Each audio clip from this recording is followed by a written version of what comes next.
வணக்கம். நான் உங்கள் அன்பான சயின்டிஃபிக் வேதிக் அஸ்ட்ராலஜர் அஸ்ட்ரோரஞ்சி பேசுகிறேன். நல்லது நினைப்போம், நல்லதே நடக்கும். தொடர்ந்து நம்மளுடைய வீடியோஸ்லாம் பார்த்துட்டு இருப்பீங்க நம்புகிறேன். சயின்டிஃபிக் வேதிக் அஸ்ட்ராலஜி முறையில் ஒளி தத்துவம் எப்படி நம்மளோட வாழ்க்கையில் சம்பவங்களாக உருவெடுக்கிறதுங்கிறது துல்லியமாக பார்த்து கொண்டிருக்கிறோம். எந்த விதத்திலையும் மிகைப்படுத்தாமல் உள்ளது உள்ளவாறு பார்த்து கொண்டிருக்கிறோம். அந்த அடிப்படையில் இந்த வீடியோவில் பார்த்தீங்கன்னா, அந்த வரிசையில் இந்த வீடியோவில் பார்த்தீங்கன்னா, கும்பராசி எப்படி ஒரு தன்மை வாய்ந்தது, உங்கள் ஜாதகத்தில் கும்பம்ங்கிற ஒரு வீடு எப்படி இருந்தால் எப்படி ஒரு பலனை கொடுக்குங்கிறத நம்ம கொஞ்சம் டீட்டெயிலாக இந்த வீடியோவில் பார்க்க போகிறோம். அதுக்கு முன்னாடி ஃபஸ்ட் டைம் நம்மளுடைய சேனலுக்கு வரவங்க மறக்காமல் சப்ஸ்கிரைப் பண்ணுங்கள், ஃப்ரெண்ட்ஸ் அண்ட் ரிலேட்டிவ்ஸ்க்கு ஷேர் பண்ணுங்கள்.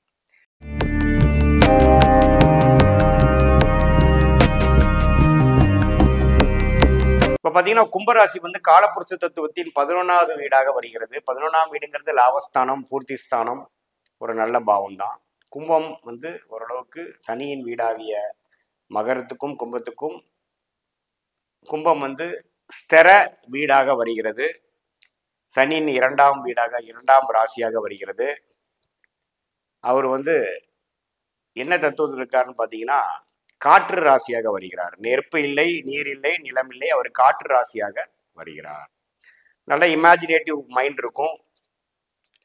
இதை காற்று, நீர், நெருப்புலாம் எதுக்கு பார்க்குறோன்னா, நம்மளுடைய முண்டேன் அஸ்ட்ராலஜி என்று சொல்லப்படுகிற உலகியல் ஜோதிடத்தில் எந்தெந்த கிரகம் எப்படி இருந்தால் எது மாதிரி விஷயங்கள் உலகத்தில் நடக்குங்கிறதுக்கு இந்த ஒரு விஷயங்கள் ரொம்ப முக்கியம்.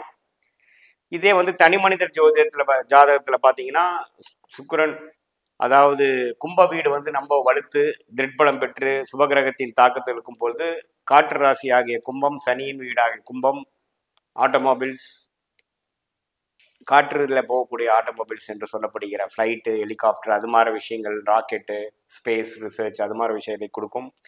அது மற்ற கிரகங்கள் அதுக்கு சப்போர்ட்டாக இருக்கும் பட்சத்தில் அது மாதிரி பலங்கள் எடுக்கலாம். ஸோ இப்படி வச்சு தான் ஒரு ஒரு ராசியில் வரக்கூடிய நிலத்தத்துவம், காற்று தத்துவம், நெருப்பு தத்துவம், நீர் தத்துவம் எல்லாம் எடுத்து ஒரு ஒரு விஷயத்தையும் துல்லியமாக அதோட தன்மை பொறுத்து ஒரு ஒரு கிரகம் எப்படி இருந்தால் எப்படி ஒரு பலனை கொடுக்குங்கிறத நம்ம எடுக்கிறோம். நம்ம அனுபவம் வாய்ந்து நம்ம எடுக்கணும்.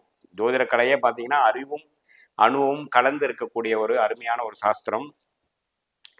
அந்த அடிப்படையில் பார்த்தீங்கன்னா கும்பம் நிலைத்த தன்மை வாய்ந்தது, அதாவது ஸ்தரம் தன்மை வாய்ந்தது. சரம் இல்லை, உபயம் இல்லை.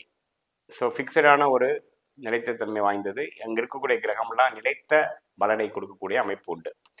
கொஞ்சம் சுறுசுறுப்பில் கொஞ்சம் கம்மியாகவும், மகர அளவுக்கு சரராசியோட தன்மை இல்லாமல் ஸ்தரராசிங்கிறனால ஃபிக்ஸடான விஷயங்களாகவும் இருக்கும். ஆனால் டைனமிக் சுறுசுறுப்பு விஷயத்தில் கொஞ்சம் குறைவுகள் இருக்கும்.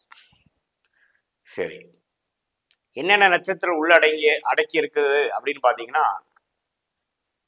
அவிட்ட நட்சத்திரத்தில் 2 பாதமும், சதய நட்சத்திரத்தின் 4 பாதமும், புரட்டாதி நட்சத்திரத்தின் 3 பாதமும் உள்ளடக்கியது தான் கும்பராசி.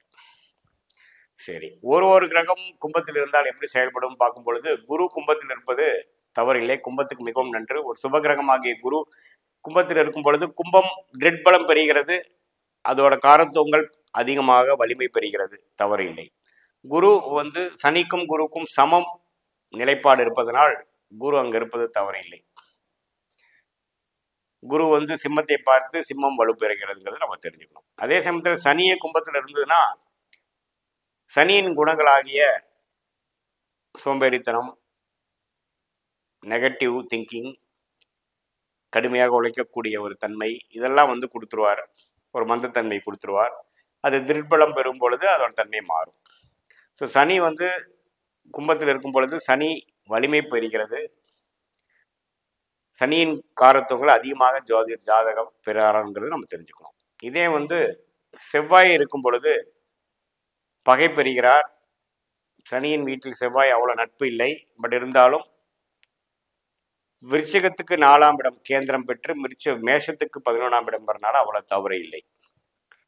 அதே மாதிரி சுக்கிரன் இருக்கும் பொழுது நட்பு வீட்டில் இருக்கிறாருன்னு தெரிஞ்சுக்கணும். சுக்கிரனுக்கு நல்ல விஷயம். ஏன்னா சுக்கிரன் துலாமுக்கு 5ஆம் வீடாக திருகோணமாகவும் ரிஷபத்துக்கு கேந்திர வீடாகவும் வருவது தவறில்லை.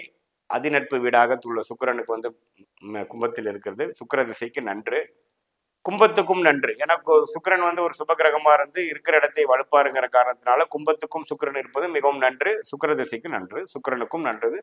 சுக்கிரனின் காரத்துவங்களாகிய வாழ்க்கையில் இருக்கக்கூடிய சுகங்கள், இல்லற வாழ்க்கை, வண்டி, வீடு, வாகனம், லௌடிக விஷயங்கள் எல்லாமே கொஞ்சம் நல்லா வரக்கூடிய அமைப்பு உண்டு. அதே சமயத்தில் புதன் இருப்பது நன்று. ஏன்னா கன்னிக்கு 6ஆம் இடத்தில் இருந்தாலும் மிதுனத்துக்கு 9ஆம் இடத்தில் இருக்கிறார்.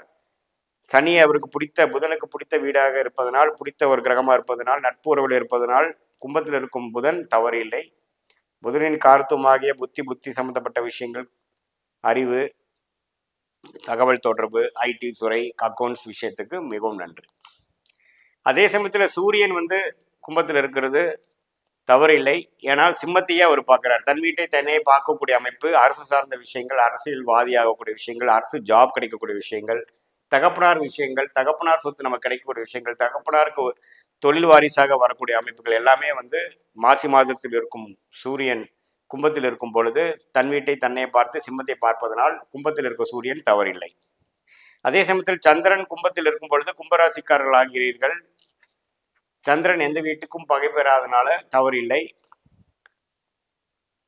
சந்திர திசைக்கு எந்த விதத்திலையும் ஒரு தப்பான ஒரு விஷயங்கள் இல்லை. ராகு கேது இருக்கும் பொழுது கேது இருப்பது தவறில்லை. ராகு கும்பத்தை கெடுப்பார், சனி போல் செயல்படுவார். கும்பத்துக்கு அது சரியில்லை. ராகு திசையும் சுமாரான பலன்களை தான் கொடுக்கும். இதுதான் ஒவ்வொரு கிரகமும் கும்பத்தில் இருக்கக்கூடிய ஒரு அமைப்பு. நம்ம பொதுவான அமைப்பா பார்த்தோம். கும்பராசி உங்களுக்கு எத்தகைய ஒரு வீடாக வருகிறது, எத்தனாவது வீடாக வருகிறதுங்கிறது நீங்க ஜாதகத்துல பாருங்க. லக்னம்ங்கிற இடத்துல இருந்து எத்தனாவது வீடாக கும்பராசி வருகிறது, முதல் வீடாக வருகிறதா, லக்னம் தான் முதல் வீடு, 2ஆம் வீடாக வருகிறதா, எத்தனாவது வீடாக வருகிறது, அந்த கும்பத்தில் என்னென்ன கிரகங்கள் இருக்கிறார்கள், எந்த கிரகங்கள் பார்க்கிறார்கள்லாம் வச்சு நம்ம பலன்களை எடுக்கலாம். ஓரளவுக்கு கும்பத்தின் பற்றி ஓரளவுக்கு புரிஞ்சிருப்பீங்க நம்புறேன். மீண்டும் மற்றொரு காணொளியில் சந்திப்போம். நன்றி, வணக்கம்.